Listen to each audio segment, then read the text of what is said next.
Fans of Horus Heresy, thank you for joining me for another Out of the Pack review. This week we are looking at the brand new release from Forge World, the Mechanicum Macrocarid Explorator. I picked this up a couple of days ago at the Warhammer World Open weekend. This is, as far as I understand, it is still at an early release stage, so this isn't available yet for retail sale. So I thought I'd take you through the different parts of the kit. It's not quite an out of a pack review, so I've already done quite a bit of work on the kit, so it's a sort of final assembly stage now. It's a good point to look over the model, have a look at its features, and talk about the quality. So firstly, what's in the box? Well, it comes in one of the new Forge World white boxes, as we're becoming increasingly accustomed to. We have one of our working with resin guide pamphlets again, with a quality control mark. This quality control has been provided by WS. Interesting, note the date here, 8th of September. So this kit was produced and quality controlled almost 2 months ago. So clearly they've been sat on these and either building up stock or holding them back for release, which is quite interesting. As well as the quality control document, we get one of the new style Forge World glossy instruction manuals. There we see the CAD version of the completed tank. We just take a quick look inside. This camera's a little bit close, but you have the component list. Some various comments around building. And then you have this much better and methodical style of instruction manual, proper guidance, sequential construction instructions. So these are much better than the old style photocopies that we've all got used to dealing with. So I'll set that to one side now. So let's have a look at the actual vehicle itself. We'll start with the main hull. Now, this has actually been largely assembled. Just rotate it around. Get a look at it. Have a look at the engine unit at the back, the exhaust stacks. It's a very hefty model. This it's got a nice amount of weight to it, and it's got this interesting square cross section. Interesting way this goes together in an unusual way as well. This is a section. This is a section. This is a section.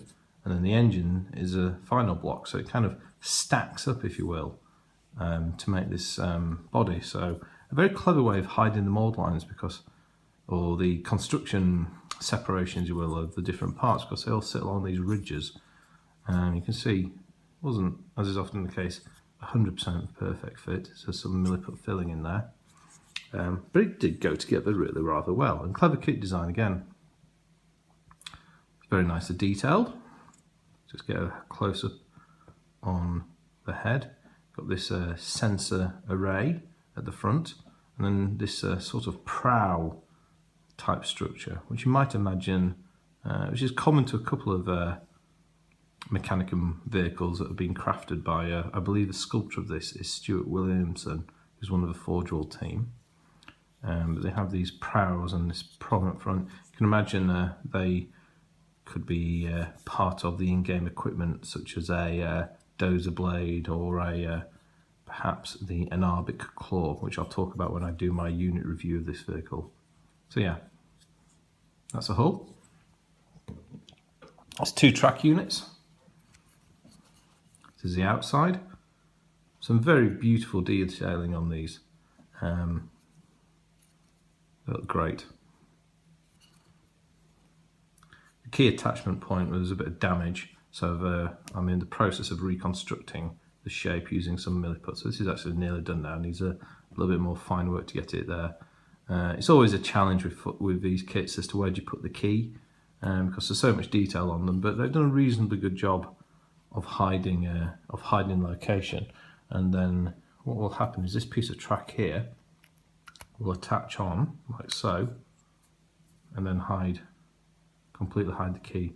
That's a clever bit of design there. I like that. So yeah, that's the track unit. The other side is exactly the same, obviously reversed. Let's have a look at some of the accessories and other parts. So these make up a cage that sits around the back of the engine, a bit like so. If we can get a little bit of camera focus there, maybe not. A few engine parts. There's like a vent, a grille that goes over the hull. But what we're really interested to look at is the weapons.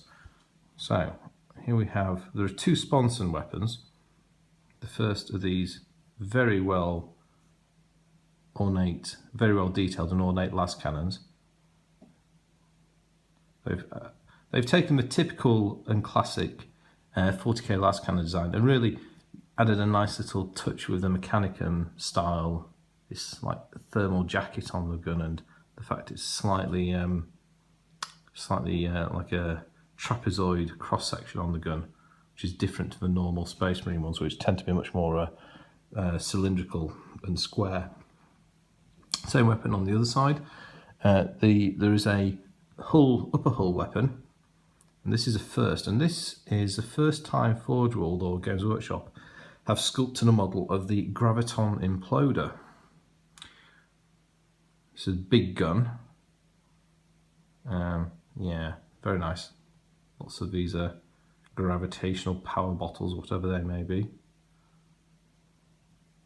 And that goes on a pivot mount. Oops, which are those two bits. And that will just sit on top of the vehicle here. There's a few weapon options included as well, so you do get some spares, which is quite nice. Here we have the alternate weapon to the sponson mounted las cannons. This is an irradiation engine, and there's a second emitter, which is one of these that's going to sit there. So you get two of those. One on each side. So they're very nicely detailed.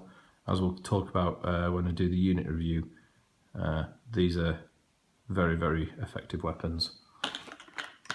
Good way to, if you play against Marines, putting that on your tank is a good way to upset your opponent.